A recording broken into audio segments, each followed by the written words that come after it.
Available है, तो ये सीरीज भी लगभग उसकी जैसी है। उम्मीद करते हैं ये कहानी आपको पसंद आएगी। हमारे चैनल को सब्सक्राइब करना ना भूलें। तो इस कहानी की शुरुआत होती है उत्तरी स्वीडन से, जहां हम जो एरिक्सन नाम की एक औरत और उसकी बेटी एलिस को रात के समय अपनी गाड़ी में कहीं जाते हुए देखते हैं। ये एक सुनसान सड़क पर थे, जो के चेहरे पर परेशानी साफ नजर आ रही थी। गाड़ी में एक रेडियो था इनके पास, जिसमें एक औरत रूसी भाषा में बात कर रही थी। शायद वो किसी स्पेस मिशन पर थी और एक हादसे के कारण स्टेशन में आग लग गई थी। उसकी आवाज में डर था और कह रही थी कि हर तरफ आग की लपटें हैं और मैं बुरी तरह फंस चुकी हूँ। छोटी एलिस अपनी माँ से पूछती है कि ये औरत क्या कह रही है, जो जवाब में कहती है कि ये दुनिया के अंत को लेकर बात कर रही है। बेटा, उसने झूठ बोला क्योंकि वो अपनी बेटी को परेशान नहीं करना चाहती थी। जो एरिक्सन दरअसल एक स्वीडिश एस्ट्रोनॉट है जो यूरोपियन स्पेस एजेंसी के लिए काम करती है। आज से कुछ हफ्ते पहले वो इंटरनेशनल स्पेस स्टेशन में थी, मगर वहाँ एक हादसा हो गया जिसके बारे में आगे हम जान जाएंगे। एलिस अपनी माँ से पूछती है कि पिताजी कब आने वाले हैं, जो उसकी बात का कोई जवाब नहीं देती। तब उसका ध्यान पीछे पुलिस की गाड़ी पर गया, मगर ये देखकर जो को राहत मिली कि पुलिस की वो गाड़ी गुजर गई। असल में जो के पास एक बड़ी ही आधुनिक मशीन है जो वो आरपीएल के लैब से चुरा कर लाई थी। इस मशीन का नाम है कैल और इसका इस कहानी पर काफी गहरा असर है। धीरे धीरे सभी राज खुलेंगे।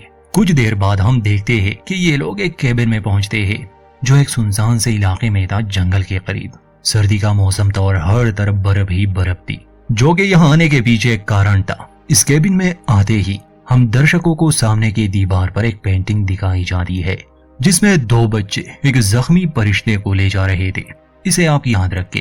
आते ही जो हीटर को ऑन करती है और एलिस अपनी माँ से कहती है कि मुझे कहानी सुननी है। मगर ये बात जो को अजीब लगी कि असल में वो आईपैड पर उसकी कहानी सुनना चाहती है, ना कि उसके मुंह से। आमतौर पर एलिस वीडियो के बजाय अपनी माँ से ही कहानियां सुनना पसंद करती थी। थोड़ी देर बाद जो उस डिवाइस को बाहर लाकर एक शेड में रख देती है और जब वो उसे रख रही थी तो उसे एक आवाज सुनाई दी। वो घर के अंदर जाने ही वाली थी कि उसे दूर जंगल से अपनी ही बच्ची की चीखें सुनाई दी, मतलब एलिस की। अजीब ये था कि एलिस को तो घर में होना चाहिए और वो थी भी, ये खुद जो देख कर आई, लेकिन वो आवाज घर से नहीं दूर किसी और जगह से आ रही थी। लाइट हाथ में लिए जो उस आवाज का पीछा करने लगी और ये सीन यहीं कर। आप इसे याद रखें क्योंकि अब हम कहानी को 5 हफ्ते पीछे ले जाने वाले हैं। ये वो समय है जहां जो अंतरिक्ष में है, यानी आईएसएस में। एलिस अपने पिता के साथ है जर्मनी में। एलिस के पिता का नाम मैग्नस है, जो कि पेशे से एक टीचर है। सुबह होते ही एलिस अपनी माँ जो से वीडियो कॉल पर संपर्क करती है, यानी कि आईएसएस पर। जो के अलावा उस स्टेशन में 4 और एस्ट्रोनॉट भी है जो अलग अलग देशों से है। कॉल के समय जो अपनी बेटी से स्वीडिश भाषा में बात कर रही थी। एलिस की स्वीडिश भी बहुत अच्छी थी। बातें करते करते जो एलिस को स्पेस स्टेशन भी दिखाती है और पॉल नामी एस्ट्रोनॉट से भी बात करवाती है। इस समय वो केल नाम के एक डिवाइस में लगा हुआ था। पॉल अमेरिकन था और वो नासा के साथ साथ आरपीएल यानी अमेरिका के रिपल्जन रॉकेट लेबोरेटरी के लिए भी काम कर रहा था। आरपीएल का मकसद स्पेस में तरह तरह के प्रयोग करना भी है और केल इन्हीं की बनाई हुई एक मशीन है जो कि इनके हिसाब से एक नए मैटर को जीरो ग्रेविटी में बना सकता है। आरपीएल का चीफ साइंटिस्ट था हेनरी कार्डेरा। ये एक बड़े उम्र का शख्स था जो खुद भी एक आध स्पेस मिशन पर जा चुका था। केल उसी का प्रोजेक्ट था और ये उसके लिए बल्कि सबके लिए महत्वपूर्ण था। हेनरी का ऐसा मानना था। खैर, आज इस डिवाइस को टेस्ट करना था। ये कुछ ही समय में होने वाला था। एक्सपेरिमेंट के दौरान पॉल हेनरी कार्डेरा से संपर्क में था। इस पूरे एक्सपेरिमेंट को वही कंट्रोल कर रहा था। सब कुछ ठीक था अभी तक। जो एलिस को स्टेशन से पृथ्वी का नजारा दिखा रही थी, लेकिन तभी अचानक आईएसएस से कोई चीज टकराती है जिस वजह से अंदर एक धमाका हुआ। धमाके से आग लग गई और वो फैल रही थी। वैसे ये हादसा ठीक उसी समय हुआ जब पॉल ने उस डिवाइस को एक्टिवेट किया। इस हादसे से स्टेशन को काफी नुकसान पहुंचा। कोई मरा तो नहीं, मगर पॉल जख्मी हुआ। उसका हाथ बुरी तरह फंस गया था जिससे खून बह रहा था। वो तुरंत ही बेहोश हो गया। जो और बाकी एस्ट्रोनॉट किसी तरह हालात पर काबू पा लेते हैं। स्टेशन में लगी आग को बुझाने में वो सफल रहे, मगर स्टेशन की हालत बुरी थी। रूस की space agency, European space agency और नासा ये सब हैंडल करने की कोशिश कर रहे थे क्योंकि उनके देश का कोई एक एस्ट्रोनॉट वहां फंसा था। मौका मिलते ही ये लोग पॉल का इलाज शुरू कर देते हैं, जिसका काफी खून बह चुका था और हाथ इतनी बुरी तरह फंसा था कि काटने के अलावा कोई और रास्ता नहीं था। मिशन कंट्रोल से संपर्क होने पर उन्हें तुरंत वापस आने के आदेश मिलते हैं, जिसके लिए उनके पास सोयोज 1 और सोयोज 2 नामी 2 कैप्सूल्स थे। लेकिन इस बीच क्रू मेंबर इलिया जो को बताता है कि उनका लाइफ सपोर्ट और बाकी सिस्टम 95% खराब हो चुका है, जिसमें सोयोज 1 भी था। इसलिए इलिया और जो को आदेश मिलते हैं कि वो बाहर जाकर सोयोज 1 के लाइफ सपोर्ट सिस्टम को ठीक करे, जबकि याज और एशले पॉल का ध्यान रख रहे थे। इस बीच हम हेनरी को देखते हैं, जिसे सिर्फ अपने एक्सपेरिमेंट से मतलब था। उसे अपने डिवाइस केल की चिंता थी। हादसे से कुछ समय पहले जब पॉल केल पर काम कर रहा था, तो उस समय उन्हें जो डेटा मिला उससे मैटर का एक नए रूप का सबूत उन्हें मिल चुका था, और ये एक बहुत बड़ी खोज थी जिसे हेनरी जाने नहीं दे सकता था। वो इस बात पर जोर दे रहा था कि वो हर हाल में केल को पृथ्वी पर वापस लाए, लेकिन मिशन कंट्रोल के लिए अपने एस्ट्रोनॉट की जान ज्यादा जरूरी थी। तो बाकी स्पेस एजेंसीज इसके लिए तैयार नहीं थी। वो सिर्फ अपने लोगों को सही सलामत लाना चाहते थे। खैर, जो और इलिया अपने स्पेस सूट पहनकर स्टेशन से बाहर आते हैं। जो देखती है कि सभी केबल्स बुरी तरह से डैमेज थे, इसलिए पावर सप्लाई को ठीक करना मुमकिन नहीं था। अब कमांड स्टेशन से सर्जी उसे कहता है कि तुम सेकेंडरी लाइफ सपोर्ट को देखने जाओ। अगर वो ठीक ना हुआ तो सोयोज 1 को रिपेयर करना मुश्किल हो जाएगा। इस बीच जो का कैमरा भी बंद हो गया, इसलिए कमांड स्टेशन को सिर्फ ऑडियो ही मिल रही थी, फुटेज नहीं। फिर भी जो आगे बढ़ती है। अंदर स्टेशन में पॉल का ऑपरेशन हो चुका था, लेकिन अब उसकी दिल की धड़कनें बंद हो रही थी। ऑड्री उसे CPR देने की कोशिश करती है, मगर पॉल की हालत नाजुक थी। बाहर जो को वो जगह दिख गई जहां कोई चीज स्टेशन से टकराई थी। ये मलबा हो सकता था। जैसे जैसे जो अंदर देखने लगी, उसे नारंगी रंग का एक कपड़ा नजर आ रहा था। ये सभी बातें वो कमांड स्टेशन को बता रही थी। जैसे ही जो उस कपड़े को खींचती है, वो बौखला जाती है, क्योंकि असल में वो एक लाश थी नारंगी रंग के स्पेस सूट में। जो के खींचते ही वो लाश स्पेस स्टेशन से दूर जाने लगी और अंतरिक्ष में गायब हो गई। जो के मुंह से निकल गया कि यहाँ एक लाश है, मगर कमांड स्टेशन को विजुअल्स तो नहीं मिल रहे थे, और किसी लाश का वहां होना ऐसा मुमकिन भी नहीं था। जो लाश उसने देखी थी वो एक रशियन फीमेल एस्ट्रोनॉट की हो सकती है। जो के हिसाब से अजीब था कि ये लाश उनके स्टेशन से टकराई। जो उस लाश को पकड़ने की कोशिश करती है, लेकिन वो उसके हाथ से निकल गए। उसे पकड़ने के चक्कर में जो खुद भी अंतरिक्ष में निकलने वाली थी, लेकिन तभी इलिया ने उसे बचा लिया। इलिया को वहां कुछ नहीं दिखा, क्योंकि तब तक वो लाश बहुत दूर जा चुकी थी और अब सूरज की रोशनी भी इन पर पड़ने वाली थी। रशियन कमांड स्टेशन एक बार फिर जो से पूछते हैं कि तुमने वहां क्या देखा। जो जवाब देती है कि मैंने USSR के एक फीमेल कॉस्मोनॉट की लाश देखी। ये कंफर्म करने के लिए इलिया से पूछा जाता है, मगर उसके आने से पहले ही वो लाश बहुत दूर जा चुकी थी, इसलिए उसका जवाब होता है कि मैंने कुछ नहीं देखा। मगर ये बात सुनकर रशियन कमांड स्टेशन में इरीना नाम की औरत हमें परेशान दिखाई देती है, जो कि असल में रशियन स्पेस एजेंसी की काउंसलर है। ऐसा क्यों, ये तो हम आगे जानेंगे। इस बीच इन्हें खबर मिली कि पॉल की मौत हो गई, जो सुनकर इन सभी को दुख हुआ। हम देखते हैं कि काउंसलर इरीना एक खास किस्म के पिल्स ले रही है, और ये पिल्स हेनरी भी लेता है, तो इस बात को याद रखे। वहाँ ISS में इन लोगों के पास समय बहुत कम था, क्योंकि स्टेशन को सिर्फ सोलर एनर्जी से ही पावर मिल रही थी। ऑक्सीजन बहुत कम थी, इसलिए जितना जल्दी हो सके इन लोगों को निकलना होगा। मगर समस्या ये थी कि एक कैप्सूल में सिर्फ 3 इंसान ही आ सकते हैं, और इनके पास बस एक ही कैप्सूल है, इसलिए 2 इंसानों को पीछे रहना होगा। सोयोज 2 ठीक था और सोयोज 1 कैप्सूल में खराबी थी।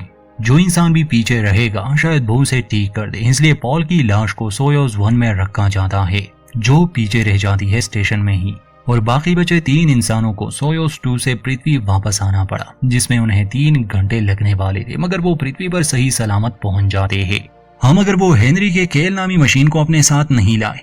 अब स्टेशन में पॉल की लाश थी और जिंदा जो, जिसे अगर पृथ्वी पर सही सलामत आना है तो सोयोज 1 को रिपेयर करना होगा, मगर समय बहुत कम था, क्योंकि स्टेशन की ऑक्सीजन लीक हो रही थी। पृथ्वी पर हम एलिस और उसके पिता मैग्नस को देखते हैं, जो स्कूल जा रहे थे। ये स्कूल भी यूरोपियन स्पेस एजेंसी का ही था। मैग्नस यहाँ पर टीचर था। यहाँ एलिस की दोस्त वेंडी भी थी, जो दरअसल पॉल की बेटी है।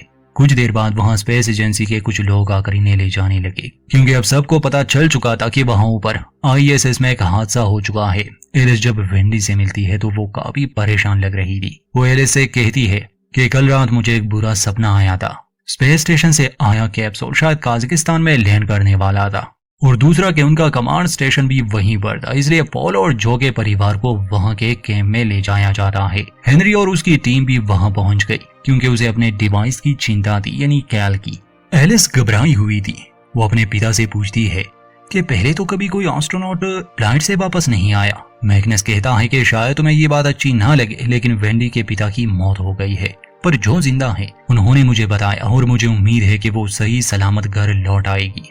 सफर के दौरान जब एलिस ने वेंडी को उदास देखा तो वो उसे अपना खिलौना देती है। वहाँ स्टेशन पर जो को सोयोज 1 को ठीक करना था, उसके पास सिर्फ 19 घंटों की ही ऑक्सीजन सप्लाई थी और पावर सप्लाई खराब होने की वजह से उसे सोलर पैनल की ऊर्जा से काम चलाना था। लेकिन सूरज की रोशनी हर 45 मिनट के लिए गायब होती थी, इसलिए जो को वो सारा काम सिर्फ 45 मिनट के अंदर अंदर करना पड़ता। ऑर्बिट में उसे 45 मिनट पूरे होने वाले थे, इसलिए पूरे स्टेशन में पावर चली जाती है। तो जिंदा रहने के लिए उसे सोयोज 1 कैप्सूल में रहना होगा, वरना वो मारी जाएगी। सोयोज 1 में इसलिए ताकि उसे ऑक्सीजन मिलती रहे। अंधेरा होने से बस कुछ समय पहले ही जो कैप्सूल से निकलकर वापस से स्टेशन के अंदर जाने लगी, क्योंकि वो कुछ भूल गई थी। माइकल उसे वार्न करता है कि अगले 1 मिनट में अंधेरा होने से ऑक्सीजन सप्लाई रुक जाएगी, लेकिन जो उनकी नहीं सुनती। दरअसल वो एलिस का नेकलेस लेने गई थी। वो समय रहते सोयोज 1 तक पहुंच गई, सही सलामत। अंधेरा होने की वजह से अब उसे इस कैप्सूल में कुछ घंटे रहना होगा। यहाँ पर उसके पास पॉल की लाश भी थी। खैर, समय काटने के लिए जो उसी कॉस्मोनॉट की ड्राइंग बनाती है जिसे उसने स्पेस में देखा था, मतलब जो उसके हिसाब से स्टेशन से टकराई थी। जो वो इकलौती इंसान थी जिसने सब देखा था। ना वो दृश्य कैमरा में रिकॉर्ड हुआ, ना ही उसके अलावा किसी और ने वो देखा था। इस समय जो अंतरिक्ष में सबसे अकेली इंसान थी, उसे अपनी बेटी बहुत याद आ रही थी। अपना दिल बहलाने के लिए वो उसकी वीडियोस देखने लगी। जो ने 45 मिनट का टाइमर सेट किया था, मगर अब कहानी में कुछ और भी अजीब चीजें होना शुरू हो जाती है। टाइमर में आखिरी 2 मिनट बहुत तेजी से गुजर रहे थे। टाइम पूरा होते ही रोशनी के वापस आने से सब कुछ ऑन हो गया। उसे जल्दी से बैटरी ठीक करनी थी, इसलिए वो इस बात पर ध्यान नहीं देती। उधर हेनरी फिर से इरीना को कॉल करके केल डिवाइस को पृथ्वी लाने पर जोर दे रहा था, क्योंकि एक इंसान यानी जो के जिंदा आने के आसार नजर आ रहे थे। इरीना कहती है कि मुझे लगता है वो धमाका केल की वजह से हुआ है, इसलिए मैंने उसे वहीं छोड़ने को कहा। हेनरी कहता है कि वो डिवाइस हमारी जिंदगी बदल देगा, उसे हर हाल में वापस लाओ। इस बीच इरीना को ड्राइंग भी मिल गई थी जो ने बनाई थी। उसे देखकर वो घबरा जाती है और केल को वापस लाने का ऑर्डर देती है। सर्जी जो को बताता है कि उसे डेस्टिनी में जाकर केल डिवाइस को लेना होगा, लेकिन यहाँ हैरानी की बात ये थी कि जो को याद ही नहीं कि केल क्या है। हालांकि धमाके से पहले हमने देखा था कि जो एलिस को वो डिवाइस दिखा रही थी। खैर, इंस्ट्रक्शंस को फॉलो करते हुए वो केल डिवाइस को लेने वाली थी। दूसरी तरफ दिखाया जाता है कि सोयोज 2 ने सुरक्षित धरती पर लैंड कर लिया। इस बात से सभी बहुत खुश थे। एक टीम तीनों एस्ट्रोनॉट को लेने जाती है, जहां से उन्हें घर भेजा जाएगा। इस बीच एलिस और मैग्नस भी काजाकिस्तान पहुंच गए थे। रास्ते में एलिस अपने पिता मैग्नस से कहती है कि मैं जानती हूँ आपके और माँ के भी सब पहले जैसा नहीं रहा, लेकिन मैं चाहती हूँ कि आप दोनों हमेशा दोस्त रहो। जिससे हम दर्शक ये जान सकते हैं कि जो और मैग्नस का रिश्ता अच्छा नहीं, जरूर कुछ हुआ होगा। खैर, आगे देखेंगे। कमांड स्टेशन से सर्जी जो को बताता है कि तुम्हारा परिवार जल्द ही यहाँ होगा, फिर तुम उनसे बात कर सकती हो। ये सुनकर जो को काफी खुशी हुई, लेकिन जैसे ही उसका पति और बेटी स्पेस सेंटर में पहुंचे, जो से संपर्क टूट जाता है। इससे वहां मौजूद सभी लोग परेशान हो गए थे। एलिस भी घबराकर वहां से भाग जाती है। मैग्नस उसे रोकने की कोशिश करता है, उसके पीछे जाता है। वहां स्टेशन में जो अपना काम नहीं रोकती, वो बैटरीज को ठीक करने की कोशिश में लगी थी। लेकिन तभी उसे ऐसा महसूस हुआ जैसे स्टेशन में उसके अलावा कोई और भी हो। वो घबरा गई थी, लेकिन फिर भी वो ऑक्सीजन मास्क लगाकर देखने जाती है। एक जगह पहुंचकर उसे ऐसा लगा जैसे वो एक कॉरिडोर में पहुंच गई हो, जहां पर ग्रेविटी भी थी। जो वहां सांस भी ले पा रही थी, इसलिए वो अपना मास्क उतार देती है। इस सबसे जो हैरान थी, कुछ समझ नहीं पा रही थी। लग रहा था जैसे वो किसी सपने में हो। उसके सामने एक दरवाजा था, जिसकी दूसरी तरफ कोई जोर जोर से खटखटा रहा था। उस दरवाजे पर एलिस का नेकलेस लटका हुआ था, लेकिन वो दरवाजा खोल पाने से पहले ही सब कुछ वापस से बदलने लगा और वो फिर से खुद को स्टेशन में पाती है। जो उलझन में थी, तभी उसे एलिस की चिल्लाने की आवाज आती है और सीन दोबारा से वहीं आता है जहां से हमने इस कहानी की शुरुआत की थी, जब जो पृथ्वी पर आ चुकी थी और वो एलिस के साथ एक घर में आई थी। खैर, एक आवाज का पीछा करते हुए जो जंगल में निकल गई। फिर वो एक घर में पहुंची। असलियत में ये घर बिल्कुल वैसा ही था जिस घर में आज रात वो अपनी बेटी के साथ आई थी, जैसे ये उसकी कॉपी हो। फिर भी कुछ तो अलग था और अजीब भी। खैर, जो अंदर जाती है, शुरू में जिस पेंटिंग का हमने जिक्र किया था जब ये लोग पहली बार उस घर में आए थे, उस पेंटिंग में एक जख्मी फरिश्ते को 2 बच्चे ले जा रहे थे, मगर इस वाले पेंटिंग में 2 बच्चे एक शैतान को ले जा रहे थे। जो ऊपर गई तो सामने एक अलमारी में उसे कुछ महसूस हुआ। उस अलमारी पर भी एलिस का नेकलेस लटका हुआ था। जो जब उसे खोलती है तो अंदर एलिस थी, मगर उसकी हालत काफी बुरी थी। अपनी बच्ची को इस हाल में देखकर वो काफी हैरान थी और डरी हुई भी। जो उसे तुरंत गले से लगाती है। तब एलिस उससे पूछती है कि आप कहाँ चली गई थी, और इसी के साथ पहले एपिसोड का अंत होता है। तो ISS में हादसे के कारण पॉल नामी एस्ट्रोनॉट की जान चली गई। 3 लोग सोयोस 2 कैप्सूल से पृथ्वी पर सही सलामत पहुंच गए। एक इंसान अभी भी वहां फंसी है, यानी जो। मगर हमें सिर्फ अंतरिक्ष वाली कहानी नहीं दिखाई गई थी, हमें वो समय भी दिखाया गया था जब जो पृथ्वी पर थी। ये ISS में हुई घटना के बाद का समय है। मतलब ये तो हम जानते हैं कि जो वहां से बचकर निकल आएगी, मगर अब अजीब सी चीजें उसके साथ होना शुरू हो गई। हमने देखा कि वो अपनी बेटी एलिस को लिए एक केबिन में आई। उसके पास कैल नाम की वो डिवाइस थी। एलिस सो चुकी थी, फिर भी जो को अपनी बच्ची की एक चीख दूर जंगल से सुनाई थी, इसलिए वो उस आवाज के पीछे चली जाती है और वो पहुंच गई बिल्कुल वैसे ही एक केबिन में, मगर कुछ चीजें अलग थी। खैर उसे अलमारी के अंदर एलिस मिली जिसकी हालत काफी बुरी थी, इसलिए जो उसे तुरंत अपने वाले केबिन में ले आई। एलिस ठंड से कांप रही थी। जो उससे पूछती है कि तुम वहां कैसे पहुंची, क्योंकि आखिरी बार जब जो ने उसे देखा था वो अपने बिस्तर पर सो रही थी। यहाँ इस घर में ये सब बहुत उलझा हुआ है। एलिस पूछती है कि क्या आप मेरी माँ की आत्मा है। ये सुनकर जो को बहुत अजीब लगा कि वो ऐसी बातें क्यों कर रही है। एलिस कहती है कि मैंने आपको बहुत मिस किया। जो उसे अपने करीब ले आती है और कहती है कि तुम ही मेरी वाली एलिस हो, तुम्हारी खुशबू से पहचान गई मैं तुम्हें। जो जल्दी से उसके लिए गर्म पानी तैयार करती है ताकि उसे हाइपोथर्मिया ना हो जाए। वो उसे टब में बिठाती है ताकि उसके शरीर को गर्मी मिले। पानी कम था इसलिए जो उसके लिए और पानी लेने गई। तभी उसका ध्यान अपनी बिस्तर पर सो रही एलिस पर गया। ठीक इसी समय यहाँ 2 रियलिटीज एग्जिस्ट कर रही थी। जो के सामने 2 एलिस थी। वो उलझन में थी, समझ ही नहीं पा रही थी कि क्या सच है क्या झूठ।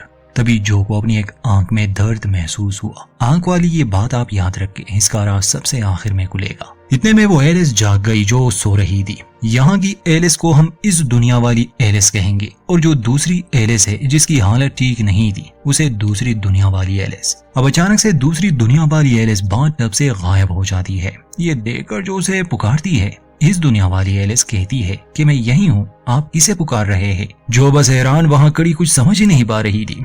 जो इस वाली एलिस से पूछती है कि वो कहाँ है, लेकिन एलिस को समझ ही नहीं आती कि जो किस बारे में बात कर रही है। उसे लगा शायद उसकी माँ पागल हो चुकी है।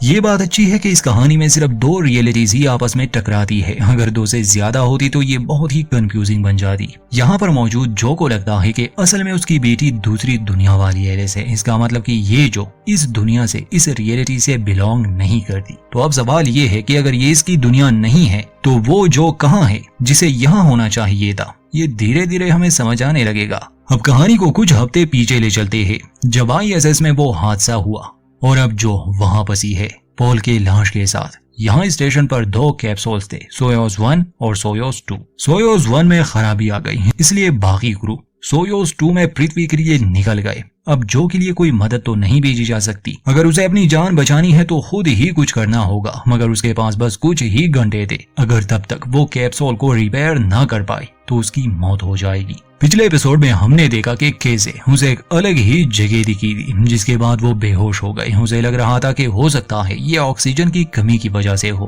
पर असलियत में वो एक अलग ही रियलिटी को एक्सपीरियंस कर रही थी, जो कुछ दिन बाद उसे पता चलने वाला है। मिशन कंट्रोल से उसका संपर्क टूट चुका था। उसके पास पहले से ही समय बहुत कम था। फिर उसका बेहोश होना जो कि 10 घंटों के लिए था। अब बचने की उम्मीद तो बहुत कम थी। मिशन कंट्रोल से संपर्क करने में वो नाकाम रही और अब उसके पास बैटरीज बदलने के लिए सिर्फ 6 घंटे 45 मिनट है।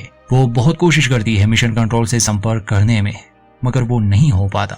वहाँ पृथ्वी पर दिखाया जाता है कि हेनरी भी कजाकिस्तान पहुंच चुका है। आते ही वो सोयोस 1 के बारे में पूछता है। इरीना बताती है कि उन्हें डर है, अब वहाँ कोई जिंदा नहीं बचा, क्योंकि पिछले 10 घंटों में उन्हें कोई भी खबर नहीं मिली। वो इसलिए क्योंकि पिछले 10 घंटों से वहाँ जो बेहोश पड़ी थी। यही बात फ्रेडरिक मैग्नस को भी बताता है। दरअसल फ्रेडरिक ने ही जो को 4 साल तक ट्रेनिंग दी थी इस मिशन के लिए। वो कहता है कि अगर वो जिंदा भी हो तो बिना संपर्क के उसे वापस आने के लिए सारे कैलकुलेशंस खुद ही करने होंगे, जो बहुत रिस्की है। ये कहते हुए फ्रेडरिक रोने लगा तो मैग्नस उस पर भड़क जाता है। लगता तो यही है कि शायद उसकी ट्रेनिंग में कोई कमी रही होगी, मगर असलियत कुछ और ही है और वो सिर्फ मैग्नस जानता है। ये आने वाली कहानी में पता चल जाएगा। अब सबको यही लग रहा था कि जो मर चुकी होगी। वहां स्टेशन पर जो अभी भी उस कैप्सूल को ठीक करने में लगी थी। इस बीच वो एलिस के लिए अपना आखिरी संदेश भी रिकॉर्ड कर लेती है। अगर वो बची नहीं तो काम करते समय उसे एक डिवाइस पर पॉल की आवाज सुनाई दी, जो उसे डेस्टिनी पर रहने के लिए कह रहा था। डेस्टिनी स्टेशन का एक हिस्सा है। पॉल तो मर चुका है, तो फिर ये आवाज किसकी हो सकती है? उसकी लाश तो सोयोज 1 में पड़ी है। फिर अपना शक दूर करने के लिए जो स्टेशन के उस हिस्से में चली गई, उसे पॉल का कटा हुआ हाथ मिला। जैसे ही जो उसे छूती है, एक लम्हे के लिए उसे पॉल अपने सामने नजर आया, जिंदा और सही सलामत। मगर इसे भी वो अपना वहम मान लेती है। वो केल डिवाइस को निकालकर कैप्सूल में ले आई। हेनरी नासा वालों को कॉल करके बताता है कि उन्हें केल डिवाइस को वापस लाने के लिए एक टीम भेजनी चाहिए।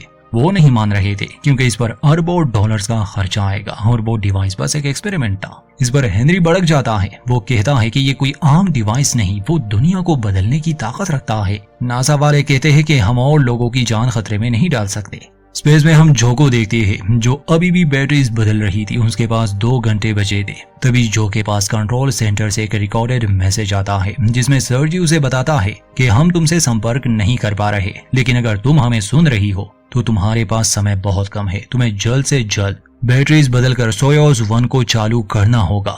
हेनरी कंट्रोल सेंटर में इरीना से बात करने आया। वो कहता है कि तुम आसपास से कोई सैटेलाइट उसकी मदद के लिए क्यों नहीं भेजती? तो इरीना समझाती है कि ये सब ऐसे काम नहीं करता।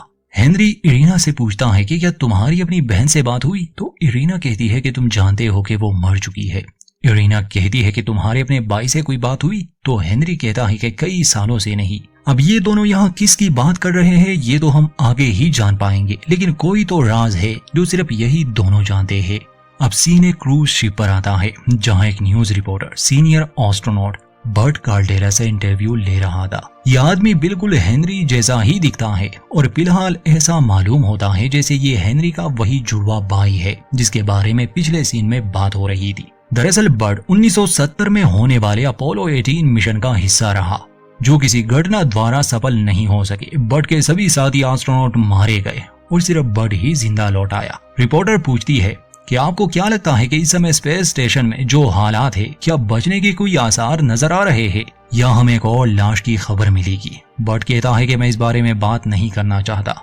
वहां जो ने भी सभी बैटरीज को लगा दिया था और अब उसे कोऑर्डिनेट्स चाहिए थे जिसके हिसाब से ये कैप्सूल पृथ्वी पर लैंड करेगा। उसे रिकॉर्डेड मैसेज मिलते हैं जिसमें सर्जी केल डिवाइस को लेने को कह रहा था, जो कि जो ले चुकी थी। अब उसके पास सिर्फ 90 मिनट ही बचे थे, जिसके बाद सोयोज 1 अपने आप ही स्पेस स्टेशन से अलग हो जाएगा और अगर सही कोऑर्डिनेट्स नहीं डाले गए तो पता नहीं ये कहां लैंड करे।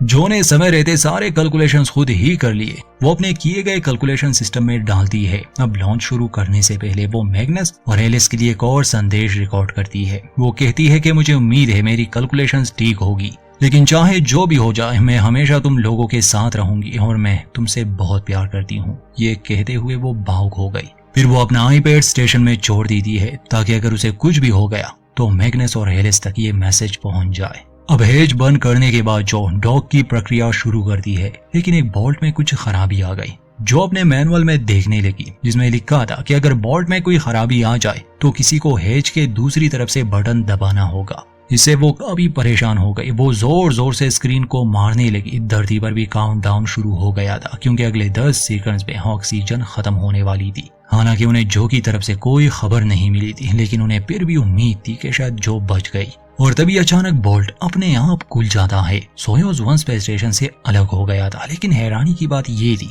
कि ऐसा हुआ कैसे। जो जब स्टेशन की ओर देखती है तो उसे वहाँ किसी का साया दिखता है। ऐसा लग रहा था जैसे स्टेशन पर कोई है। ये देखकर जो घबरा गए। 10 सेकंड गुजर चुके थे और जो की कोई खबर नहीं थी। सबको लगता है कि जो मर चुकी है, जिस वजह से सभी निराश थे। इरीना सबके साथ जो और पॉल की आत्मा के लिए प्रार्थना करती है, लेकिन सर्जी अभी भी हार नहीं मानता। वो जो से संपर्क करने में लगा था। वही हम हेनरी को देखते हैं जो अकेला बैठा था। तभी उसके पास इरीना आती है। इरीना बताती है कि हम ISS मिशन बंद करने वाले हैं, जैसे अपोलो मिशन को बंद किया गया था। स्टेशन को सिर्फ 20 साल के लिए डिजाइन किया गया था, मगर ये 30 साल तक चला। यहाँ हेनरी किसी बीमारी की भी बात करता है जिसके बारे में सिर्फ वो और इरीना ही जानते थे। वो बात कर ही रहे थे कि तभी सायरन बजने लगे। पता चला कि सोयूज़ 1 वायुमंडल में प्रवेश कर चुका है। सर्जी तुरंत उससे संपर्क करने की कोशिश करता है और इस बार संपर्क हो गया था, जो कि आवाज सुनकर सभी बहुत खुश थे। हेनरी सर्जी से कहता है कि जो से पूछो